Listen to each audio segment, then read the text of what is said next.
ಏನೇನಿದೆ, ಮನೆ ಇದೆ, ಮಾರಿ 10 ವರ್ಷ ಕೊಡ್ತೀವಿ. ಪರಿಹಾರ ಬೇಕಾಗಿದ್ದೀವಿ ಸರ್, ನಮ್ಗೆ ಅವಶ್ಯಕತೆ ಇಲ್ಲ. ನಮ್ಮ ಮಗು ಹೋಯ್ತೆ, ಮಗುಕ್ಕಿಂತ ಎಷ್ಟು ಪರಿಹಾರ ಕೊಟ್ಟರೆ ಅದ್ರ ಸಮ.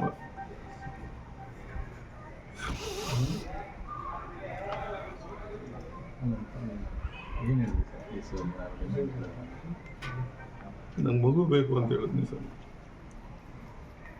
ನಮ್ಮ ಪರಿಹಾರ ಮುಖ್ಯ ಅಲ್ಲ, ನಮ್ಮ ಮಗು ಬೇಕು. ಈ ಘಟನೆ ರಾಜಕೀಯ ಬಿಜೆಪಿ ಅವರು ಸರ್ಕಾರನೇ ಸಿದ್ದರಾಮಯ್ಯ ರಾಜೀನಾಮೆ ಕೊಡಬೇಕು.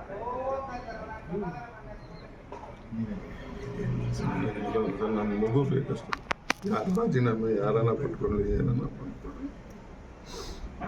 ಮಗು ತಂದು ಕೊಡ್ತಾರೆ. ಅವ್ರು ಯಾರು ಏನೇ ಇದು ಮಾಡಿದ್ರು, ಇನ್ನು ಮುಂದೆ ಆದ್ರೂ ಈ ಥರ ಮಾಡೋದ್ರಲ್ಲಿ ಕಾರ್ಯಕ್ರಮಗಳು ಮಾಡುವಾಗ ನಮ್ಮಂಥ ಜವಾಬ್ದಾರಿ ಮಾಡಿ ನಮಗೆ ಪಡುವಂಥ ಕಷ್ಟ ಏನು ಬೇರೆ ತಂದೆ ತಾಯಿಗಳಿಗೆ ಯಾರಿಗೂ ಸಿಗದೇ ಇರಲಿ ಅಂತ ನಾನು ಹೇಳ್ತೀನಿ ಅಷ್ಟೇ.